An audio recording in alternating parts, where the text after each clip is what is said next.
Thank you, Mr. Speaker.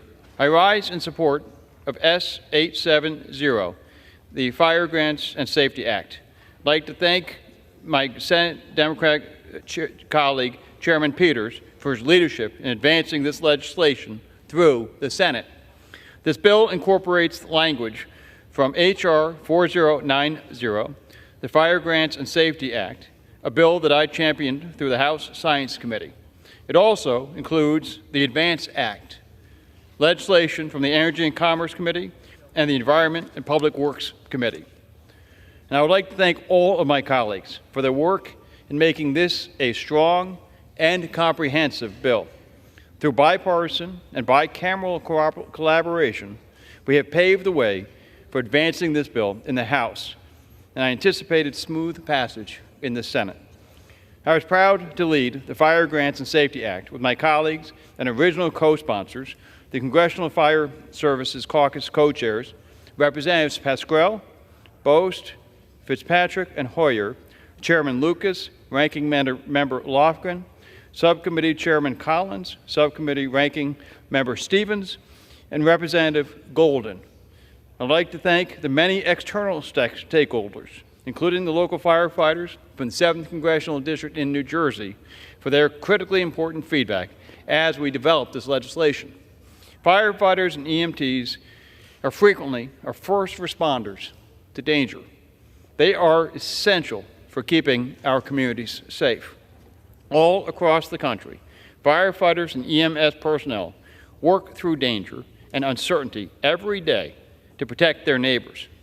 As a former volunteer firefighter, I know the hardships and sacrifices that firefighters make daily to quickly respond to emergencies.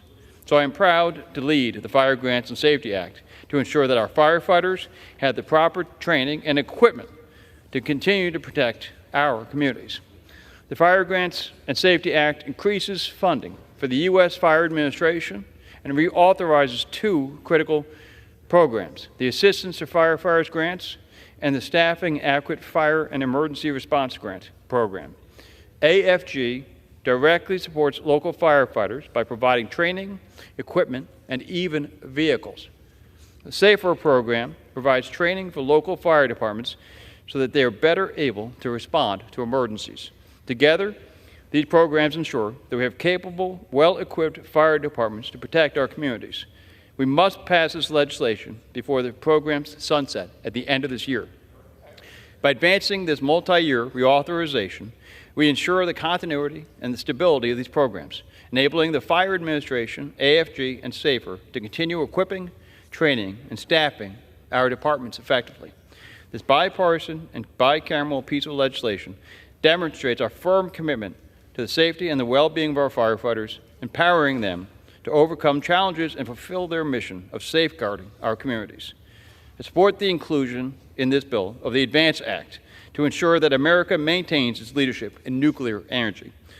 To quote the Department of Energy's Office of Nuclear Energy, nuclear power is the most reliable source of energy. It's not even close.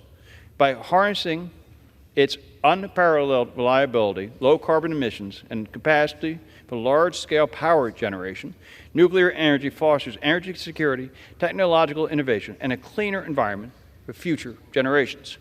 By empowering the Nuclear Regulatory Commission to lead in the international forums for the development of regulations for advanced nuclear reactors, this bill strengthens America's position as a global leader in nuclear technology.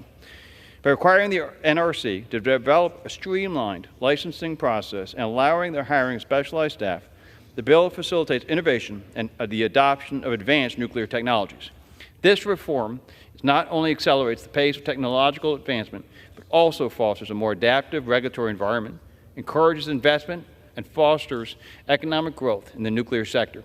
Once again, I would like to thank House and Senate leadership, my Science Committee colleagues, Congressional Fire Service Caucus co-chairs, and numerous external stakeholders for the critical feedback as we work to draft this reauthorization.